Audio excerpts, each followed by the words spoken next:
I am Ryan, the life changer, and I am so grateful that you decided to join me today.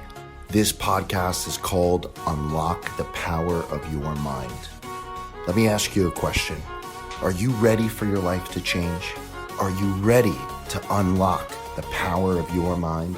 Are you ready to be the best version of you possible? I want to help you. I want this podcast to give new, positive meanings to the difficult times that you faced in your life.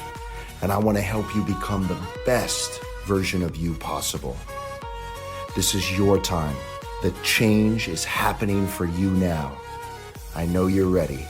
Let's help today to change your life. All right, ladies and gentlemen, thank you so very much for joining me for another episode of Unlock the Power of Your Mind. I am super excited for our guest today, Ray Digmi Navarrete. Ray is a former professional baseball player. He's an entrepreneur and a speaker. He is the founder and creative director for Digmi, which is a new lifestyle apparel brand company that recently made its debut in national retailers. Ladies and gentlemen, you may recognize some of these names: Bloomingdales, Tilly's, and Lids. Prior to founding the Digmi brand, Ray spent 14 years in professional baseball, including some time with the Pittsburgh Pirates, the Houston Astros, and the New York Mets. Ray, I'm super excited to share your journey with the listeners today. How are you, my friend? I'm doing great. This is really an awesome and exciting way to start a Monday and to start off a new week. So thank you again for having me and for considering me and thinking that I guess my story and journey is somewhat worthwhile for you to share. So thanks again. Yeah, absolutely. Well, when I found out that you played some time for the Binghamton Mets, man, I said, all right, Binghamton is my hometown. I've definitely got to connect with this guy. That's awesome. So, and listen, what you've been able to build with the Digmi brand is absolutely incredible. I can't wait for you to share that with the listeners. But let's start out first so that the listeners can get connected with you. Ray, share with them a little bit about what your early childhood was like. Did you grow up playing baseball, or what were the early days like? Oh, wow. The early days of Ray Navarrete. Well, I guess it's pretty simple, to be honest with you. I'm born and raised in New Jersey, very proud Garden State Jersey guy. I grew up in Monmouth County, especially my middle school and high school years. I grew up in a small town called Colts Neck, New Jersey. I went to the neighboring high school of Marlboro High School because at the time Colts Neck didn't have a high school. And basically I'd like to think I was a simple young kid. I loved really two things. I absolutely loved hanging out down the shore and hanging out on the boardwalk and going to the beach with my friends and my family. And I absolutely loved the game of baseball. And, I've been playing baseball since I've been 4 or 5 years old. And like a lot of young kids, of course, growing up that start in Little League, I was convinced that I was going to be a professional baseball player and play in the major leagues and do some really great things. And, that was really my childhood. I have a great family. A big family that have always been very supportive. But for the most part, if you were looking for Ray Navarrete in his childhood days, you'd either find him on a baseball field or somewhere down the shore of Monmouth or Ocean County, hanging out with his friends. Nice. I think that could probably said for most people that grew up in New Jersey, particularly down a little bit closer to the shore, right? We all spend a lot of time on the beach. Yep. Absolutely. That's one thing I'm most proud of too is, of course, like I said, anybody from Jersey seems to be proud to be from Jersey, but, being from Monmouth and Ocean County, there's a direct correlation, especially if you were a boy, a direct correlation between the beach and baseball. And I happen to love both. And I was lucky enough to be able to spend a lot of time doing both down there. That's awesome. And share with the listeners real quick, maybe one of your biggest takeaways that you apply to your life today, Ray, whether it be in business or a personal relationship, that was something that you directly learned from your time. Maybe it was in high school, maybe it was from a coach or an early childhood mentor. What was a life lesson that stuck true for you? I'll tell you what, I don't want to get like, too deep or emotional real quick to surprise you, but unfortunately, I got some sad news over the weekend along with a bunch of my former teammates from Seton Hall University. I had the great opportunity of playing for legendary college baseball coach Mike Shepard from Seton Hall University. Literally, if you know anything about college baseball, especially in the 80s and 90s and early 2000s, during his career, he is a true college baseball legend, and not many people have had the privilege to play for him. I was one of them. Unfortunately, he passed away this past weekend, and it has a lot of us thinking about his life and the opportunity we had to play for him. And he instilled something in me, along with the rest of the program, the rest of the players. He had a motto. He always said his motto was "Never lose your hustle," and he wanted us to implement that in our lives, not just on the field, but also after we left Seton Hall University, whether it be continue to play professional baseball or whether it be in the real world as a business person or as a husband, a father. He would always say, never lose your hustle, no matter what, never lose your hustle. And I think, to answer your question, that is something that I have at least attempted to implement in everything that I've done every single day.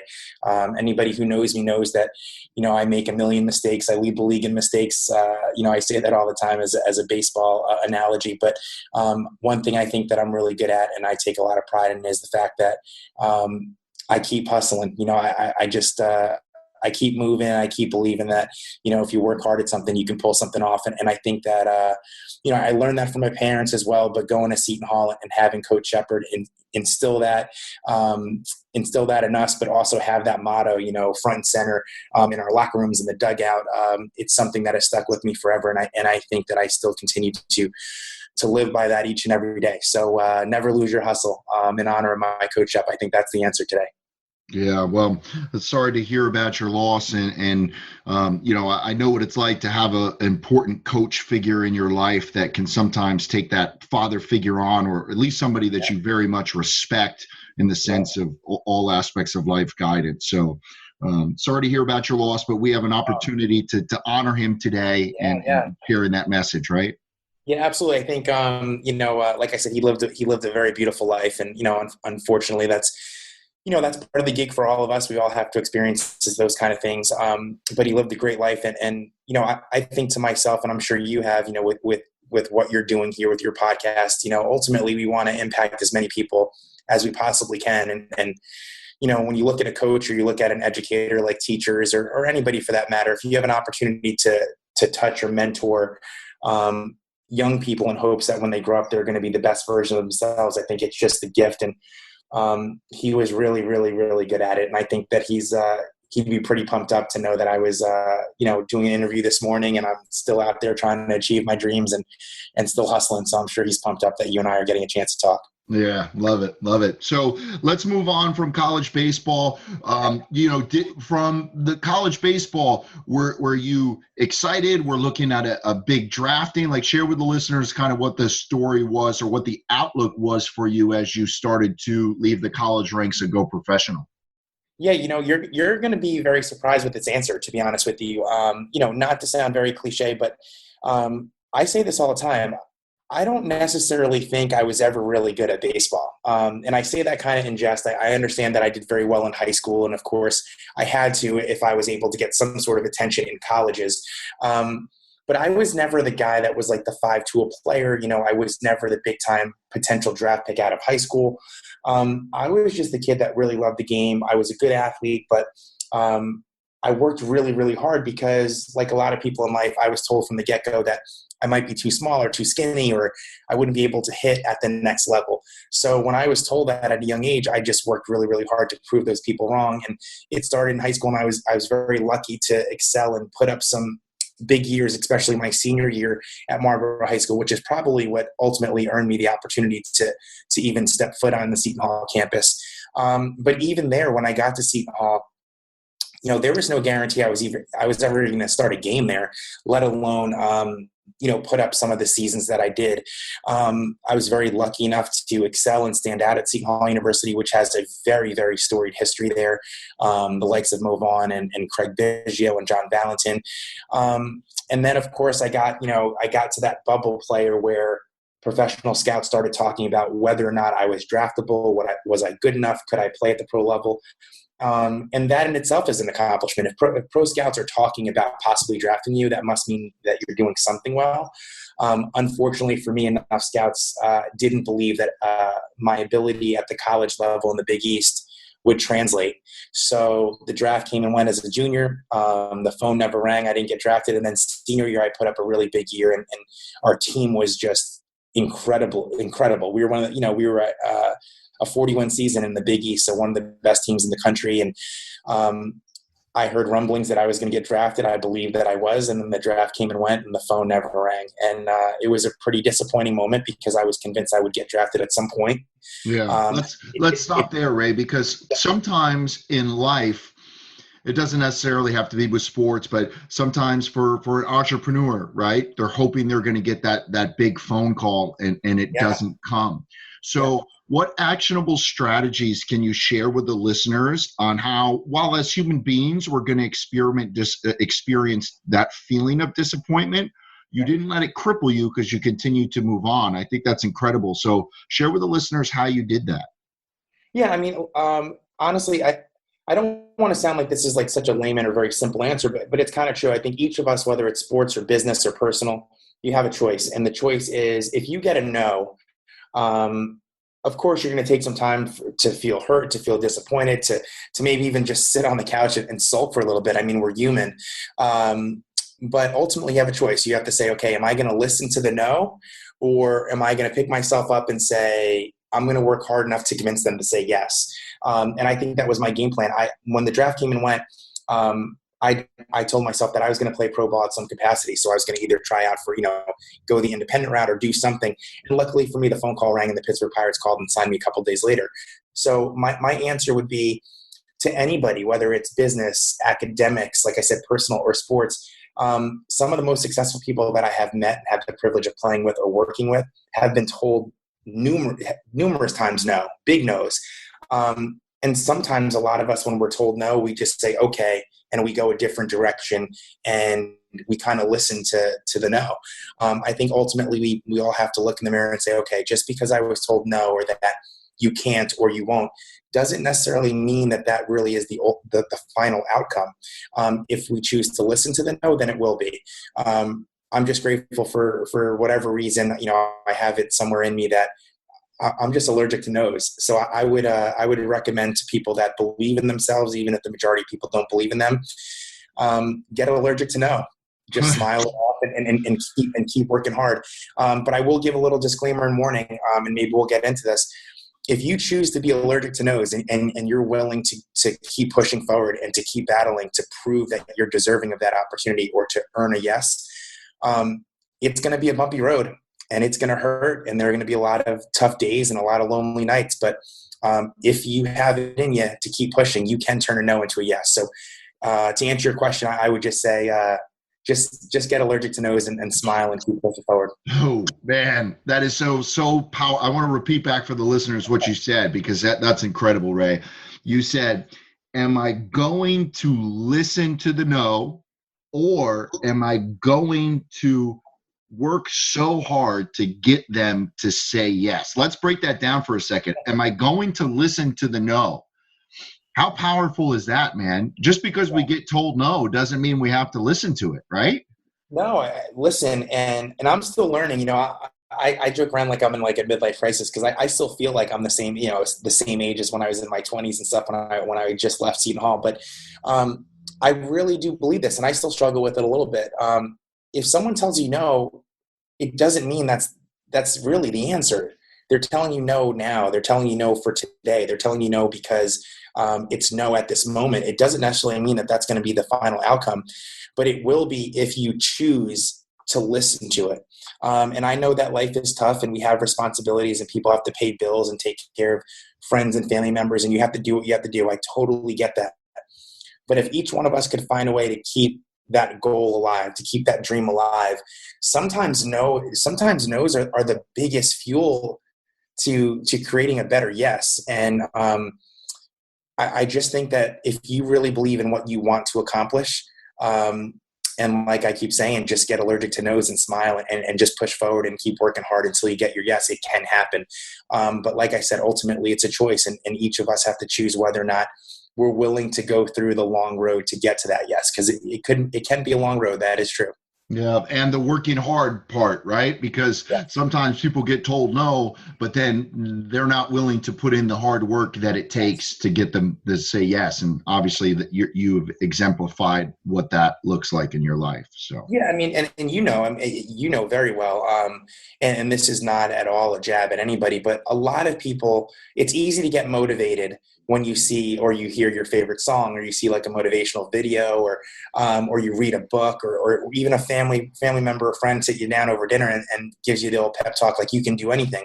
The difference is, can you take that motivation and can you commit to the journey of the hard work, and can you execute on the plan to achieve that goal? And that is the hard part, and not everybody is built for the hard.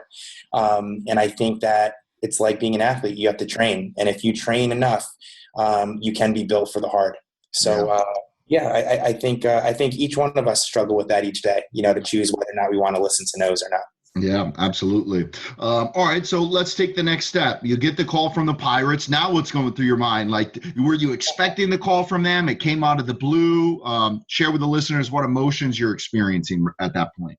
Yeah, I'll go relatively quickly. Like I said, not getting drafted, I was devastated.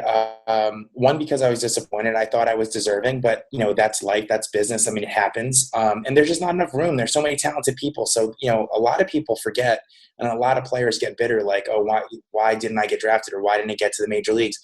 There's just only so much room for each athlete or each baseball player to get that opportunity. So I was disappointed. More so, though, not to say I was drafted, but when you commit your life to a sport like baseball, like I did, or to any project, and then all of a sudden it's over, it's sad. It's not just disappointing. It's like, wow, I can't play baseball anymore. So for me, I think I was most disappointed that, wow, my career's over. I don't get to play anymore. Like, I don't get to do what I love at that level anymore.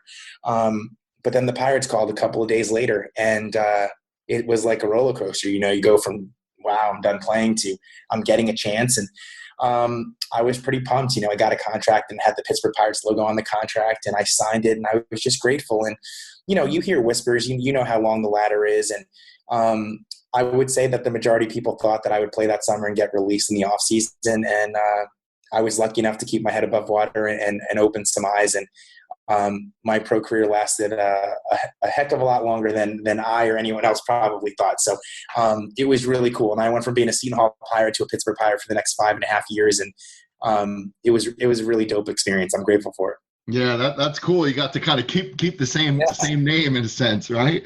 Yeah, absolutely. And so 14 years, obviously it's hard to kind of condense that down into a short period of time. But Ray, if there was a few different moments that stuck out in your mind, maybe an emotional, an emotional high-low where you were able to recenter yourself and then overcome to keep moving forward, what would you say was probably the pinnacle of that for you in your professional baseball career? I'll give you a high. I showed up, I signed, I put together a good couple of years and surprised everybody, and was competing against some of the best players in minor league baseball and the top round draft picks, and really holding my own. It eventually earned me enough of attention where I was included in some major league spring training games in 2003. I was, going up and down between minor league camp and major league spring training. I was with the superstar guys in the Pittsburgh Pirates, and I had an opportunity to play in 4 major league spring training games, one of which was against the New York Yankees, where, literally I'm in the dugout, and then I'm on the same field with the likes of Derek Jeter and Bernie Williams and all those kind of guys. And I even get an opportunity to get an at-bat in that game, and I faced Hall of Fame pitcher Mariano Rivera. So, that was, to me, that moment it was just a testament to all the hard work and all the years and sacrifice that I put into the game. It was pretty cool to say, at least at one moment in my life, I was on the same field as at the time, the greatest team in baseball, and that had, numerous future Hall of Famers. And then on, the other side of the spectrum, I've also been released. I was traded to Houston. I got released by the Astros. I signed with the New York Mets, which was another super high, to put on a uniform of the team that I rooted for as a kid. I was released by the New York Mets, and that was a super low point. And then to end my career, I found a home playing for the Long Island Ducks, where for 8 years, I don't know how this happened, but I kind of turned out to be, their main player and part of the face of that franchise, at least player-wise. And I had a lot of success, and I had an opportunity to play for the likes of Buddy Harrelson and Gary Carter and win championships and do cool things. So professional baseball, as one of my greatest coaches told me, is like a microcosm of life. You're gonna feel like a champion on a few days. You're gonna feel like just defeated on a lot of other days, and somewhere in the middle, you got to find a way to smile, throughout the whole ride. So 14 more years than I ever thought. And it really was one of the greatest rides I've ever had. Yeah, that's an incredible attitude and way to look at it. So, Ray, let's take a step back. Maybe for some of the listeners, it's not a sport. Maybe it's they got a new job opportunity, or maybe they're excited for a new relationship, but they had come from a relationship that didn't end maybe the way that they had hoped or expected it to, or they're starting a new job, but they were fired from their last job, and they felt like, maybe that was an injustice done to them. Talk about how you were able to bring the correct mindset in to these new teams that you were playing for, even though it was coming off of a disappointment from the previous team. Yeah, that actually is a great question, because you're right. It applies to anything, when you're changing a job, or if you're a student and let's say your family moves to a new town or a new state and you have to, go to a new school.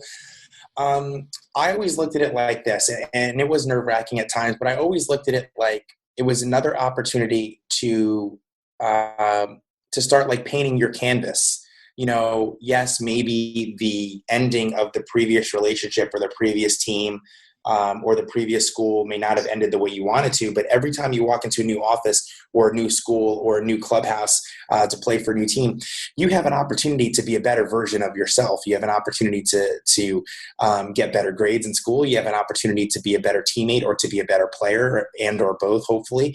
And you have an opportunity to be a better friend or a better partner.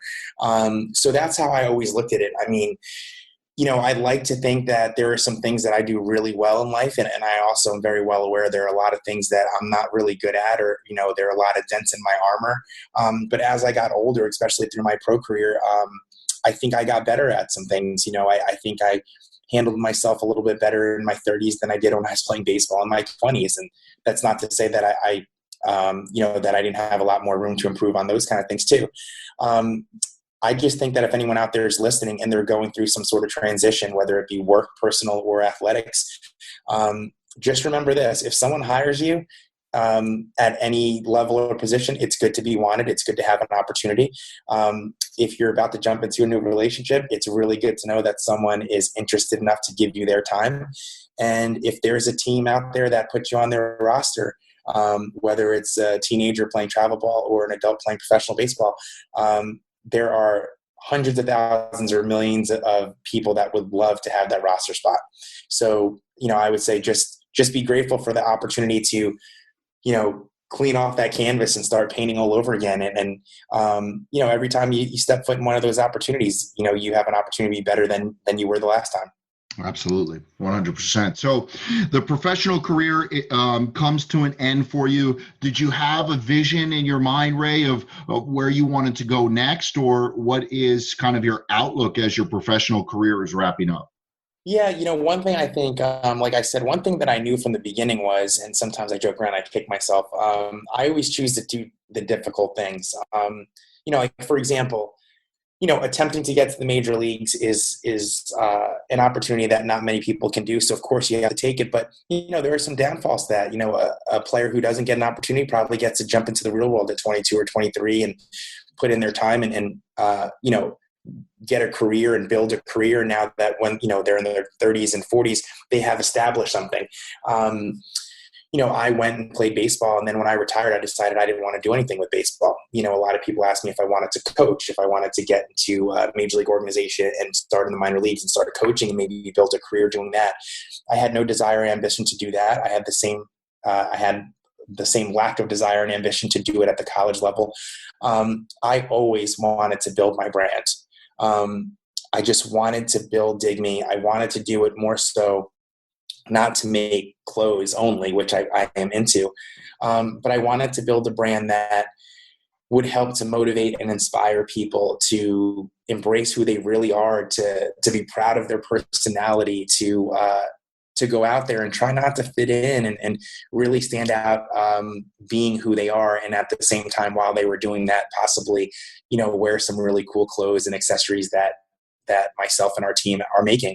So I knew when I retired, I said, listen, I'm going to take a chance here. This is crazy, but I'm going to try to build my business. And I retired in 2013. I jumped into Digmi full time in 2013.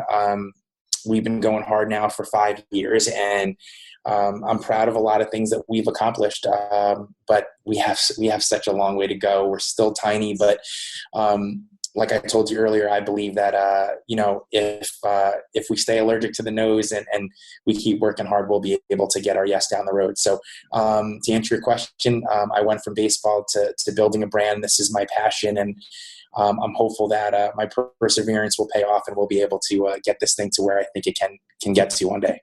Yeah, I'm confident that you will, especially staying allergic to the nose. I love it. Now, did you already have this concept in your head, from college? Was it professional? Like, when did you come up with the concept of Digmi?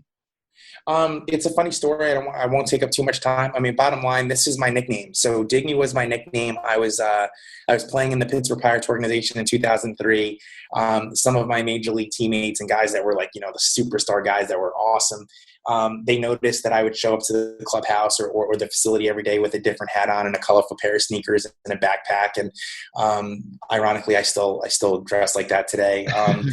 And they started calling me Ray Digni, and they didn't call me Ray Navarrete. And at first I thought they were like, oh my God, they must hate me. Why aren't they using my real name? And it turned out that, they liked me as a person, which was nice. They liked my style. And, in sports, a lot of times, a lot of people get nicknames, and that just happened to be mine. And, I started to pick up on the fans in the minor league cities loving the nickname. And in 2004, I took my nickname and put it on a t-shirt. And then a couple of my teammates were like, I want a t-shirt. And off to the races. I made 1, I made 2, I made 5. And then I told myself that I wanted to be a fashion designer, a brand builder. So that really was how Digni was born. Although I claimed that it was a business back then, I realized the hard way that trying to attempt to get to the major leagues and putting in 10, 12, 14-hour days as a baseball player, and then going home and putting 1 or 2 hours starting a new fashion apparel brand, that's not a business. That was more of a glorified hobby. So although we built a great story and got some really cool content during my playing days and got a nice little base of people that loved what we were doing, we really didn't turn into a business until 2014. Yeah. Go ahead. No, yeah. So that was really the birth. Digni was born in 2003, 2004 when we made our first shirt, but the business really didn't start, didn't start developing until about, like I said, the 2013, 14, early 2015 time. Well, I wanted you to share that with the listeners. I know we're about to wrap up here, but I wanted the listeners to hear that, Ray, because it's important for them to understand, like, you don't have to wait for things to be absolutely perfect to start your business. You could start with, like Ray, with 1 shirt, and 1 shirt turns into 2, and 2 shirts turns into 5, and now Ray's in Bloomingdales. Yeah. I just think that that's such a powerful message for people to understand. Start with where you are, with what you have, and allow it to grow along with a ton of hard work, of course. Yes. And I'm glad you brought that up. And if this is part of the way we're going to end, I really hope that anybody who's kind enough to listen to this episode will listen to this, because I could attest to this. You are absolutely right that you do not have to wait to be perfect or the perfect time or the content has to be perfect or your first t-shirt has to be perfect. You just need to start. And I've learned that the hard way myself. I'm such a perfectionist, and I look back, I just want to give you a quick example. In 2012 was one of my last seasons playing, and I knew that 2013 was going to be my last year. I actually started writing a blog, and I wanted to start writing blog articles weekly or maybe even, twice a week. And I wanted to let people see my journey of ending my career and then also what Digmi was up to. And for whatever reason, I stopped, whether it was because I was so busy still working out, playing baseball and trying to build Digni, I just stopped. And I think to myself now, because I've been diving into more social media content and trying to get back into blogging and putting up videos, that if I would have just kept blogging in 2012, where would that blog have led, or where would that blog be today? And I'm disappointed I didn't keep going. So for anybody who's listening, you are 100% right. Just start producing stuff. Just start creating stuff. Yes, it's going to be ugly. Yes, your friends are going to make fun of you. Yes, nobody's going to read it at first. But then in 3, 5, 10 years, everyone's going to be pumped up when they said, oh, I read that first article, or I have that first t-shirt. I have people that tell me all the time that they still have the original Digmi t-shirt. And that That's means awesome. that means the world to me. I know there's like only a handful of those people out there. But for all of your listeners, if this interview gives you anything, I would tell you to join me in just starting. Just put it out there. It was one of my quotes I put on social media last week. My tip on Tip Tuesday, I just said, just put it out there, and hopefully you'll follow me as well. And you're going to be noticing I'm going to start writing more blog articles, and I'm going to put up more videos. And I still have no idea what I'm doing, but I realize that if you continue to do it, you'll get better at writing, you'll get better at video, you'll get better at social media, and you're never too old to start. So just put it out there. That's my recommendation. Yeah, love it. So, like, when you got, we'll kind of dive into now Digmi and what is next in the future for Digmi. But like, were you sitting in the meeting with Bloomingdales? Like, share with the listeners kind of what that's like. You find yourself now sitting in the room with Bloomingdales, one of the largest, oldest retail companies, in the United States. What's going through your head as you're sitting in that meeting with them? I could tell you quickly. You're right. To answer your question, yes, I was literally in a meeting with Bloomingdales. It took us quite some time to get the attention. Digmi and our team. We have such a great team. So for anyone listening, please follow us on social media. You'll get to meet some of the other guys. The platforms always showcase the people that are involved. We have a close-knit team of about 5 or 6 of us. We attended all the trade shows where the buyers from all the retailers come, and like anything, we were ignored the first 2, 3, 4 shows. And then eventually people start to notice that we were still there and that our booth was awesome. And our product, apparently when they came by to say hello, they loved it and they loved the story. So it landed us a presentation meeting with Bloomingdales. And I remember I was preparing for it the night before. I had to pack up like a presentation, like a showroom box of our samples. And I literally headed into New York City, the Big Apple, and I strolled into their corporate offices, and they brought me upstairs, and I saw my lanyard with my name tag, and it said Ray Digmi, designer. And I walked into one of their big offices with their head buyers. And walking through the hallway, you see all the brands like Calvin Klein and Tommy and all those other brands that they carry. And I'm just like, wow, this is crazy that we're even here. And we walked in, and I told the story, and I showed them our samples, and I told them, what our mission was and what our vision was for the brand. And I guess you can say the meeting went well. And a few days later, we got our first purchase order. It was an incredible feeling, very similar to working out in front of a major league scouting team. There's your opportunity. You got to perform. You got to give them a reason to believe that you would be an asset. And I think we did enough of that. And we got our purchase order, and less than a year later, we made our debut in the spring of 2017. And not only were we in, certain Bloomingdales, but they put us on 59th Street in Lexington. That's their flagship store. So myself and the team, we had an opportunity to literally head into the Big Apple, and we walked into Bloomingdale's on 59th and Lex, and there was our collection of Digmi t-shirts.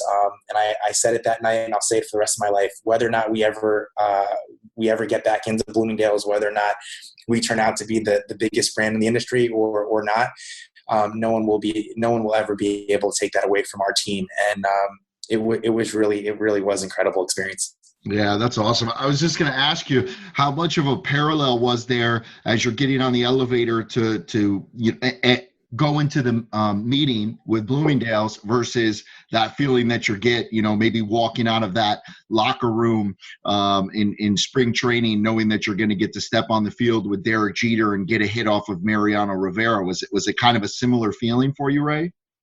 Yes. Well, real quick, I just want to make this clear, just so all the listeners. I did get a chance to hit against Mariano, stepped in the box against the greatest closer in the world. I did not get a hit. I can't ever claim that, but I will tell you this: I'm a proud guy from Jersey, and we like to be tough, especially when we play baseball. I will be able to say that I didn't strike out against Mariano Rivera, which is kind of cool.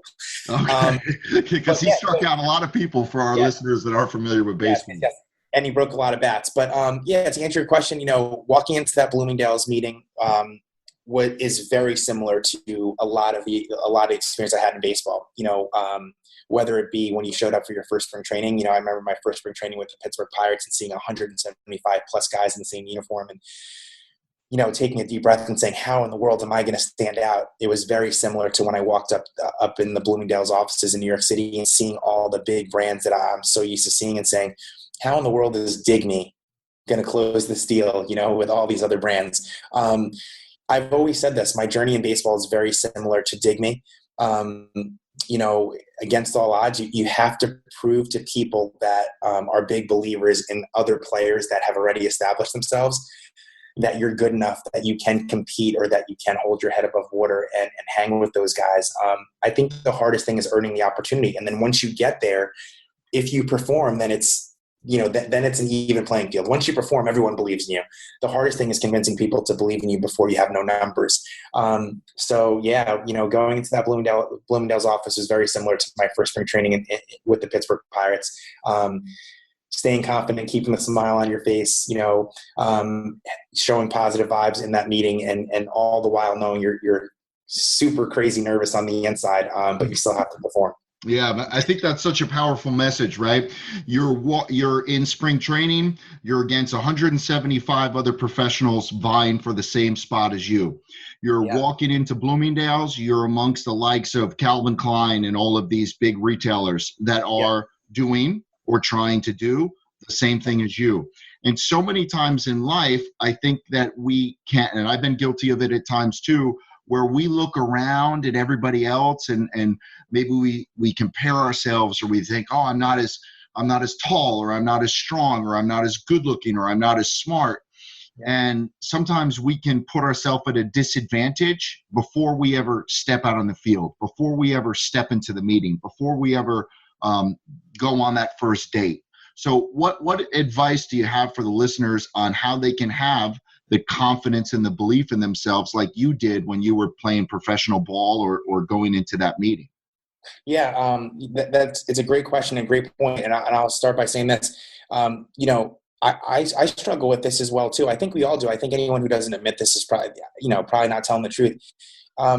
In baseball, I have a lot of friends that are still playing professional baseball. I have a lot of friends that are coaching at the pro level, the college level. And then, of course, people that are entrepreneurs and business people. It's very hard not to look at somebody in your industry who looks like they're absolutely dominating, or they're killing it, or everything's going great. And you sit back and you're like, how come my brand isn't as big as their brand? How come my brand isn't selling as many units? How come that coach is winning more games? How come that player has 20 home runs and I have none, right?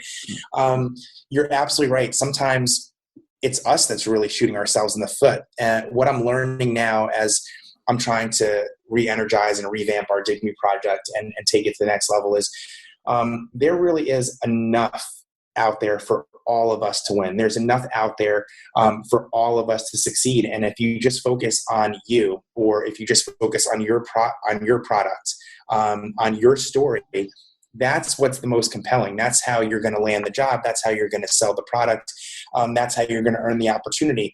I think a lot of times we're all guilty of comparing ourselves to the other baseball player, the other coach, the other brand, the other good-looking person, the other person who's big and strong in the gym, where we really just need to look in the mirror and say, okay, how in the world am I going to be and build the best version of myself? And I'm learning that every single day, and I'm trying to get better at it. I think it's starting to work. I think I really have learned a valuable lesson that there's enough pieces of the pie for everybody to eat and succeed and make money and give back. And I just think it's perspective. Once you start realizing that it really isn't you versus them or you versus a certain somebody or brand, it's you versus you.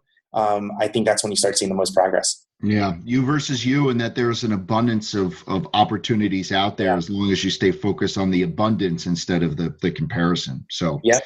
Love it. So, share with the listeners what's next for Digmi and how they can learn and get connected more with your brand, Ray. All right, what's next for Digni? What's on deck for the guy in the tie? Yes. Yes, on deck for the guy in the tie. Hopefully, it's a very, very, very fun and exciting summer. We always have some really cool projects because we're still very small, although we have big dreams. So we still do a lot of organic events. We have a lot of pop-up shops. For example, we'll find a town or a city, and we'll literally show up and rent out a vacant store and decorate and design it and bring product and stay for a day or two or the weekend and then pack up and leave. So we have a summer and fall 2019 Digni pop-up shop tour that we're finalizing here with the team in the next few days. So you'll want to follow us on social media to find out what cities and towns that we'll be stopping by. We also have some plans to visit some of our pro athletes that are both in the minor leagues and major leagues throughout the course of the major league season, to go see them, to get them some Digni, but to do some really cool content projects. We're going to do some really cool interviews and video content showcasing those athletes to tell the Digni story. We're also working with our video and film part of our team about putting together our first Digni documentary. We're going to go back over 10 years and we're going to start interviewing people that have been with us from the beginning, people that are still part of our team, people that have been the heart and soul of our team but have left because they have pursued their dreams. So we're going to work on a Digni documentary with the goal of releasing that in the winter of 2019, so we can share, so that people that become fans of our brand, they'll be able to see the story from the very beginning, and the first t-shirts to landing all the way in Bloomingdales, and then overcoming obstacles after Bloomingdales and Tilly's, and hopefully showing our growth. So we have a lot of really cool, exciting projects that are very, very organic. Like I said, we're still very small. We believe we have the opportunity to be very big. So we're hopeful that everybody will give us a chance, and they'll follow us on social media. You can follow us on Instagram at Digmi. You can follow us on Facebook and Twitter at Digmi Nation. And then, of course, if anybody just wants to really find out, maybe a heads up before we post stuff on Digmi, what we're doing, you could always follow me on Instagram, Twitter, and Facebook at Ray Digmi. We'd appreciate any support and interest. Like I said, we're hustling hard, and we're trying our best to grow this brand to where we think we can get to. Awesome. And for the listeners, how did those pros spell your nickname? My nickname, yes. All you gotta do is go to Google. Digmi, Digmi. D as in David, I. G as in Greg, M as in Michael, I. Digmi. It's not the two words Digme, although that's too, but the brand name is Digmi, Digmi with an I, because when we started this many years ago, we wanted this brand to be about the person and their personality and their ability to chase their dreams. So that's it. But we got some really cool hashtags. Just hashtag Digmi, hashtag the guy in the tie. Live Dream Be is our slogan. Live Dream Be is equivalent to our Just Do It, like Nike has. And then of course our slogan is another one of our slogans is Tip Your Cap, because basically, of course, our logo is a silhouette of a dapper dressed guy tipping his cap. But the Tip Your Cap campaign and slogan, basically, we just want people to acknowledge other people that are doing great things. We want people to encourage other people to chase their dreams. And if someone accomplishes something great, if someone has a great performance, if someone does something great at work or wins an award, it is okay to acknowledge them for their accomplishment. I think we live in a time where it's so easy to degrade someone else or to come up with an excuse as to why someone accomplished it. Sometimes somebody just worked really hard and they deserve what they're getting. And I think it says a lot and it shows a lot if we have the courage to acknowledge that. And the way that we acknowledge people for their great performances is by tipping our caps. So we're hoping that our brand will be able to to convince more people that encouraging and supporting one another is just the right way of doing things. Yeah, I'm with you 100%. Well, I want to encourage all of our listeners to go check out Ray and his brand. So the Instagram at Ray Digmi, Digmi, and then his brand at Digmi on Instagram and Digmi Nation on Facebook, right? Yes, absolutely. Absolutely. Yes. Awesome. Ray, thank you so much for your time today, man.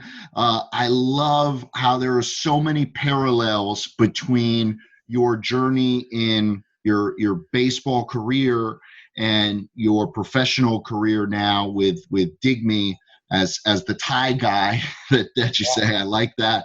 I think it really resonates with a lot of people, and that sharing this story is going to encourage and inspire so many people. So thank you for your time today.